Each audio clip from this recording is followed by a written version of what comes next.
Hi guys! Welcome back to my channel. It's me, Jenny. For today's video, gagawa tayo ng banana cue na pwedeng pang negosyo, masarap na merienda at madaling gawin. Pero bago yan guys, please subscribe me and click all para updated kayo parati sa mga bagong videos na gagawin ko. Okay guys, samahan niyo ako sa paggawa nito. Hi guys, ito yung mga simpleng ingredients ng ating banana cue. Mantika, saging na saba, brown sugar at sticks. Yan, i-open natin yung mantika, tapos ilagay natin sa cooking pan.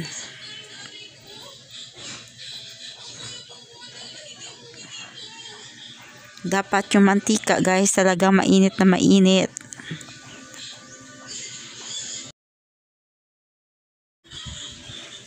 Balatan natin yung saging na saba guys. Yan. Habang naghihintay tayo na maging mainit yung mantika. Ito yung saging na saba ay luto na siya guys. Yan. Gusto ko kasi ng lutong saging na saba.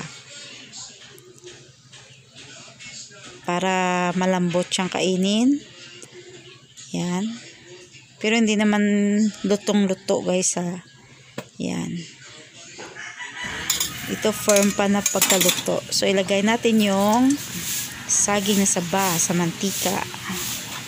Yan, mainit na yung mantika. Ito yung way ko sa paggawa ng banana cue. Piniprito ko muna yung saging. Yan. Para siguradong lutong-luto yung saging. Ito po, makanan ko lang. Parang naman. Bababaw.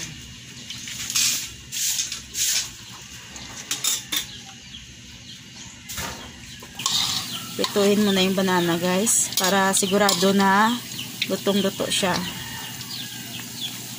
Bago ilagay yung sugar. Yan.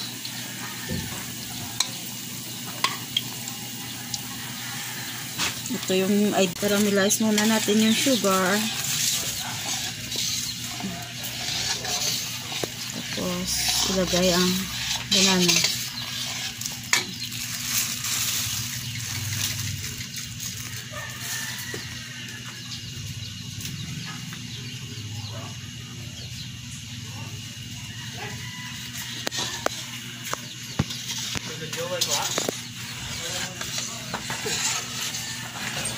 Okay na lang. Hindi sumudilit. Pwede na ito ilagay. So, caramelize na yung sugar natin. So, ilagay na natin yung saging na saba. Yan. Padikitin lang natin ito. Yan. Kailangan guys, hindi sunog yung sugar natin kasi mapait siya. Kapag ganito na, hinaan nyo na yung apoy. Yan. I-mix lang para kakapit yung sugar sa saging. Yan.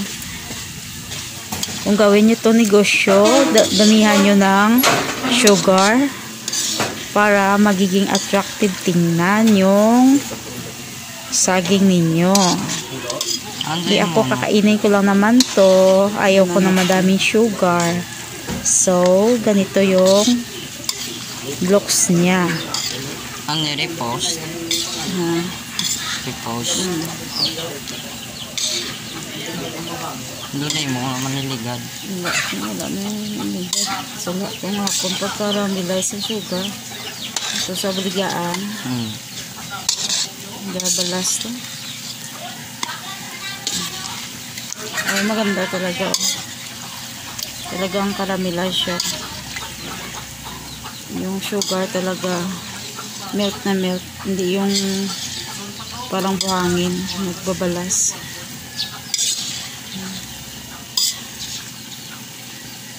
Caramelize, totally caramelize yung sugar. Kailangan hindi siya ma-burnt yung sugar kasi mapait guys. Hinaan natin yung apoy.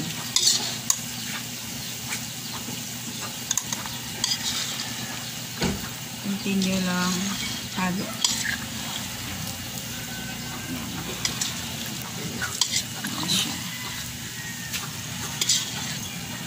Wala yung camera lang pakas ko lang.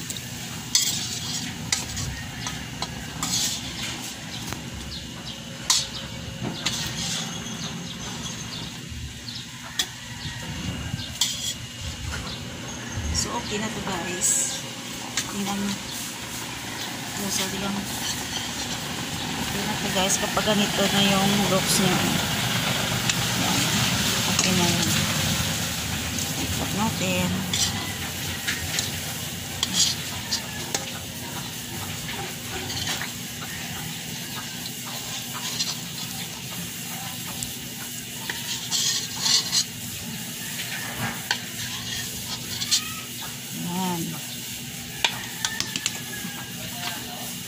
Tapos ang gagawin natin, isukin natin ng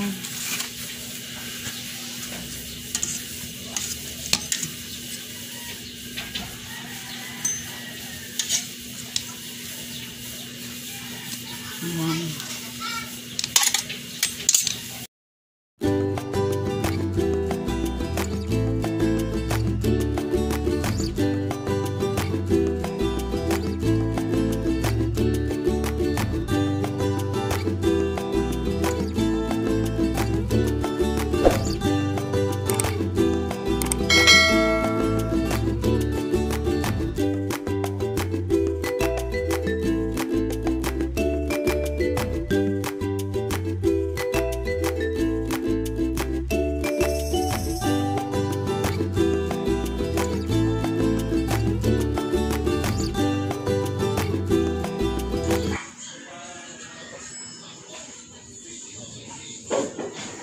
Okay, shout out time. Shout out to Jim Kalog Vlog, Mix Free Sound, MC Jules 99, Migo Mami, Kissy Jane, Miss Mary TV, Simply Mary, Jimski Adventure, Rene Rose Abisames, Gina Calibuso, Mac Arlord TV, Sonia Alcantara, Alberto Alcantara, Gregory Gringo, Jusil Gavi, Lakila, Ruel Lapos, Emily Lection, Tuto Kayaw. Thank you guys sa pag-comments, na magagandang comments at sa pag-support sa aking channel. Thank you sa inyo guys. Hi guys, tikman na natin yung ginawa kong banana Q. Merienda tayo guys. Yan. Caramelize talaga yung sugar at hindi masyadong maraming sugar. Pero kung gawin nyo tong negosyo, lagyan nyo ng madaming sugar para attractive tingnan. Yan. Ito ayoko ng maraming sugar guys. Kaya kinunti ko lang paglagay. Kain tayo.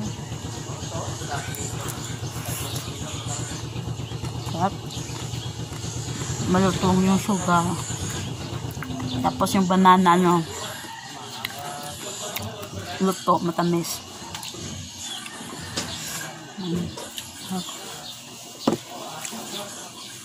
Sarap.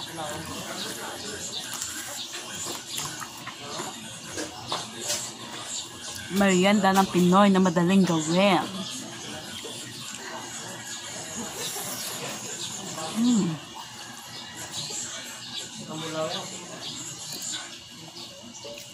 Kung gawin nyo itong negosyo, suggest ko sa inyo, bibili kayo ng madaming bultuhan yung pagkuha ng saging para malaki yung kita nyo.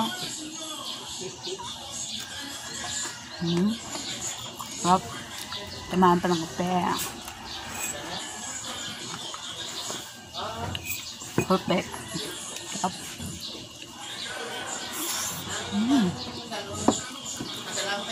Madali kang mabusog nito ba?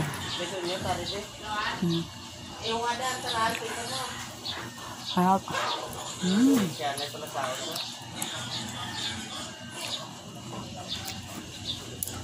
May bago na naman kayong natutuwan sa bago kong video guys. So I hope please subscribe and like this video. Thanks for watching, guys. Bye.